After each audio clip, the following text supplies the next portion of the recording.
Hi, my name is Randy Thompson. This is my presentation on OpenCV. OpenCV is a computer vision library for processing image data. It processes pictures, videos, and it can do a number of really cool things with them.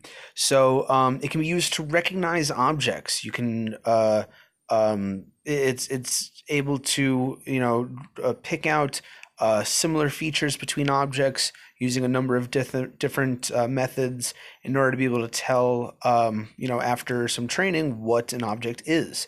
It's able to track objects. There's a number of different ways that it can either quickly, if it's streaming data, or it can more accurately, if it's a set video, track objects throughout the image. It can categorize objects. You can place it into you can train things to be able to tell you with a certain percentage certainty whether that picture is a cat or a bird or a dog. It can determine the 3D shape of an object. So if you have a two-dimensional image, or multiple two-dimensional images, it can tell you what the 3D image is going to look like, and many more things that we're going to talk about as well. This library is written in C, C++ as well, I believe, but there are also Python and R wrappers for it. So how does it work? Images and videos are read into the OpenCV platform. Each pixel is assigned a BGR array. So BGR stands for blue, green, and red. And so that array is going to be three values for those three color amounts in each pixel.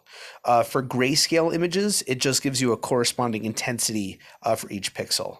The regions of the image can be searched for feature detection. So if you have a training set training data that you can train the model on, it can be able to search for those patterns within the image. So the library already comes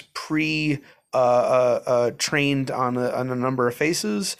That it has the data set of faces is already downloaded into the library, and but if you want to pick out a specific object that it has not been trained on yet, you'll be prompted with a graphic user interface or a GUI in order to place a box around the object that you're trying to track or trying to identify. And then it can be recognized in the future with more data. It can be recognized from different angles, and it'll enable it to track it better over time. Another feature is that two images can be combined, such as if you had a logo that you want to put on the top corner of a picture.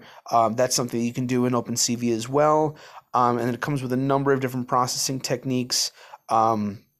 Such as image gradients is one of them. So image gradients is used to be able to find the edges of different objects within the image, which can be later used in different machine learning techniques.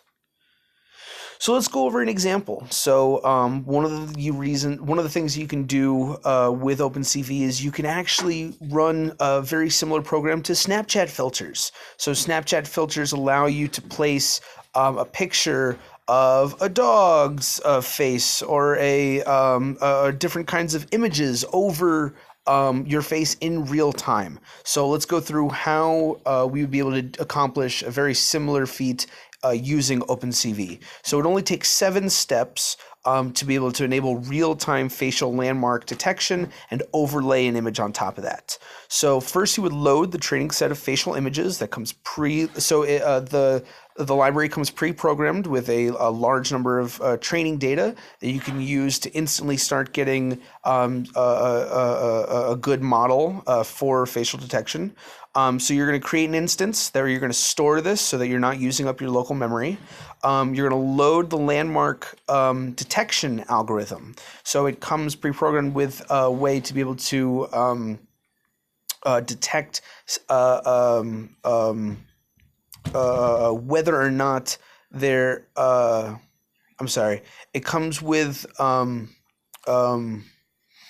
an algorithm that you aren't writing from scratch, that when you preload the data in subsequent steps, it's going to be able to assign the landmarks different values and track them throughout the program.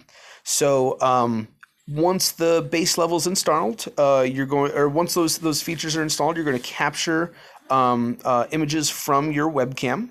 Next, you're going to run the facial detector, which gives you an output of vectors of cropped facial images. So once you can determine there is a face in this image, then it's going to put a box around that image, and you're going to be able to use that that says that there is a face in this picture. Next, you're going to run the facial landmark detector, that algorithm we talked about earlier, which is going to give you an output of 68 landmarks. They're going to be stored as vectors, or a vector of points. And so once you have that those vectors of points, that's when you can draw on top of a image that is going to stick with that ratio of 68 landmarks as you move your face in real time. So that way you can open your mouth and the dog sticks its tongue out. So if you've ever played with Snapchat filters, it would function the very, very similar way. So I hope you enjoyed this presentation and enjoy playing around with OpenCV. Have a great day. Bye.